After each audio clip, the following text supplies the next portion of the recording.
Are you freezing right now in your camper? And are you burning through propane? Worst of all, are you sick of waking up cold every morning when you go camping? I'm going to show you how to fix all that. First, make sure you hit that subscribe button so you don't miss out on our future camping and truck videos.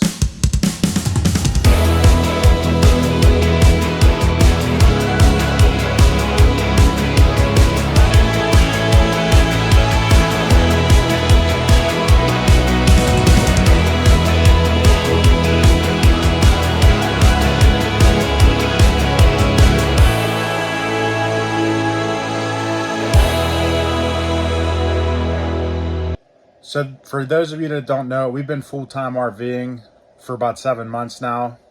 And we went from waking up every morning freezing cold and burning through propane to waking up every morning literally warm, like it's 70 degrees pretty much every morning we wake up. We did a lot of things to fix this. And no, it's not just sleeping with a bunch of blankets. We actually did some stuff that is saving us a bunch of money. Plus, like I said, we're waking up every morning and the camper's warm. These are all cheap, easy things you can do that doesn't require, actually they don't require hardly any work at all. It's just easy things you can do, just simple steps you can take that'll make your camping adventures a lot more warm and budget friendly. So how do we keep our camper warm and save on propane?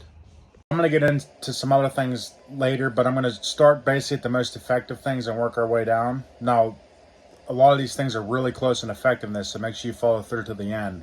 The first thing we did is we really put some time into it. We really researched, and we found what we found to be a safe electric heater. Not only is it safe, it's very warm. It heats up the camper real quick. This one we picked out had some really good safety ratings. I'll be sure to drop a link down in the description. If you're interested, be sure to check that out. But there's a lot of features we like besides the safety ratings it had. Number one, it's real easy to work. It's got these real big buttons. And then it's got a couple different blowing like strengths, I guess you could call it. It's got just a fan, and it's got a heater. And then this is like the different blowing strengths for each. And then also the nice feature about this is it's very powerful. Number one is it heats this area. This is a 15.5-foot garage. It heats us up in about 15 minutes. Like we went traveling a couple weeks ago. It was down to about 40 degrees in here, and we had this up to temperature in about 15 minutes. But it's also adjustable, so you can leave this back here running and like set it at 70. It's from like 40 degrees up to 95. Then it's also got a timing feature, so you can set it in hour increments from 1 hour to 24 hours. You just do that right here.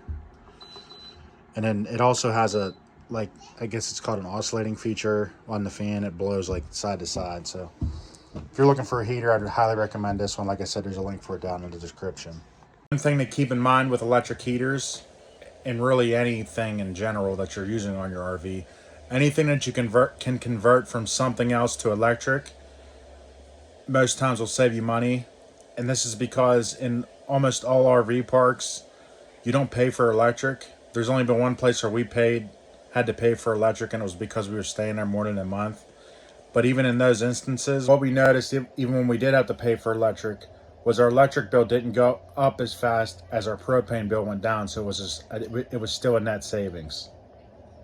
Another small, and this is actually a 100% free thing you can do every night, and it made a massive difference. Honestly, this probably made the biggest difference as far as consistency, is every night before we go to bed, when we see it's gonna drop below, let's say 55 at night, we religiously make sure we pull our blinds down.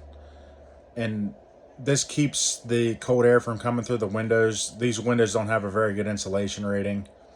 So believe it or not, it makes a huge difference. If your camper's cold, I definitely try that. What we do is, even not just at nighttime, but anytime we're leaving the RV, we make sure we pull the shades down. And we also make sure that if we're not going to be looking out the window and not real concerned about sunlight, we leave the shades down. Now there's some days where we're just like, oh, we want to see the sun, so we pick them up. And another thing to do is you see these style blackout shades we have. The blackout shades are more efficient than the old, let's just call them louvered shades, the one you pull up and down with a string. We had those in our old camper, and these are definitely more energy efficient when you pull them down. Plus, they're a lot easier to to work with, and they don't really break. I mean, we've had this trailer almost 2 years and we never had an issue. Our old trailer, we was constantly replacing the slats in it, and they were always getting bent up and tangled, and it was just a nightmare. So another thing in regards to this that you could do that we never really had to do, we didn't have the need to do it, but let's say you don't have the blackout shades and you don't want to upgrade to them, they actually do make a RV insulation that you can RV window insulation that you can stick on the windows. I'll put a link to something down in the description so you can check that out. So the rest of these, except for the last one, there's a big one at the end, make sure you follow through to that, but these next two's sort of geared towards toy haulers.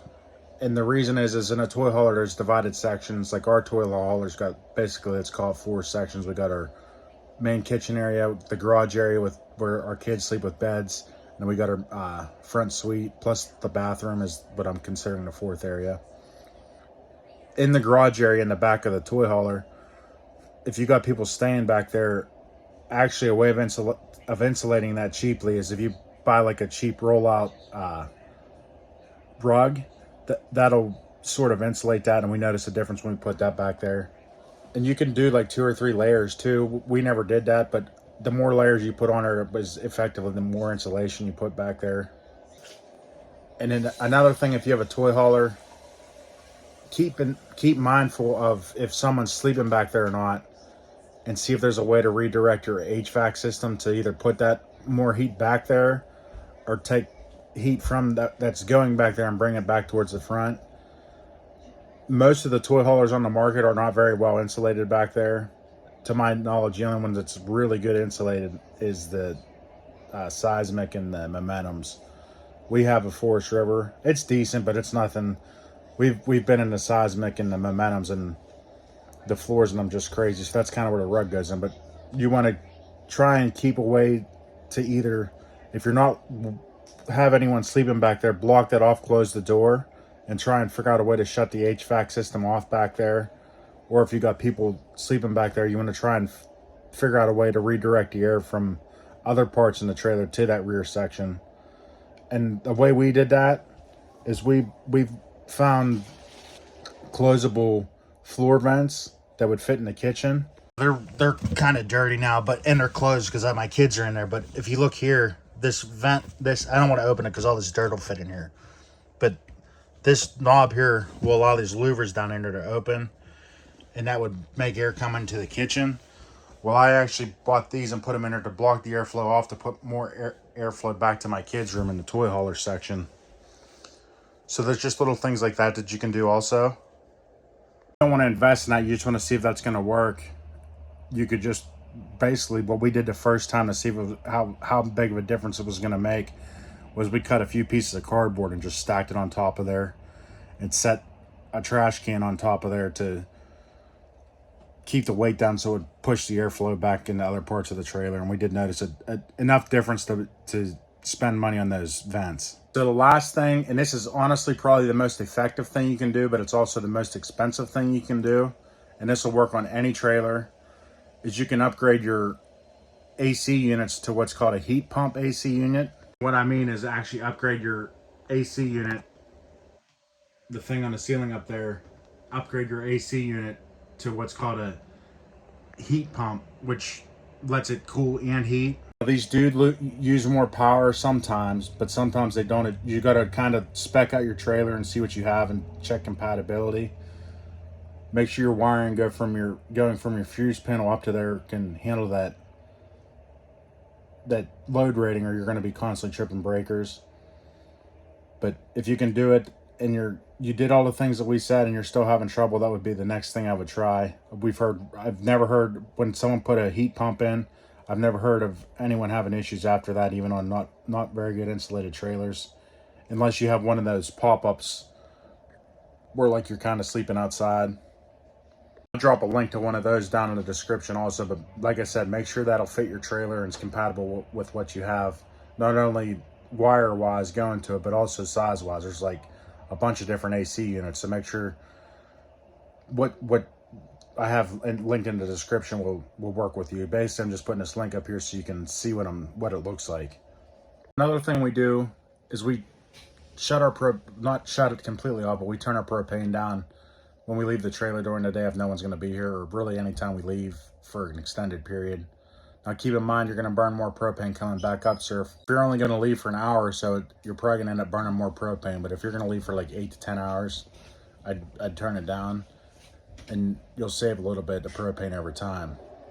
Make sure you hit that subscribe button and let us know if you found any useful ways to keep your trailer warm. Also, if you have any questions, drop it down in the comments and we'll do our best to help you out.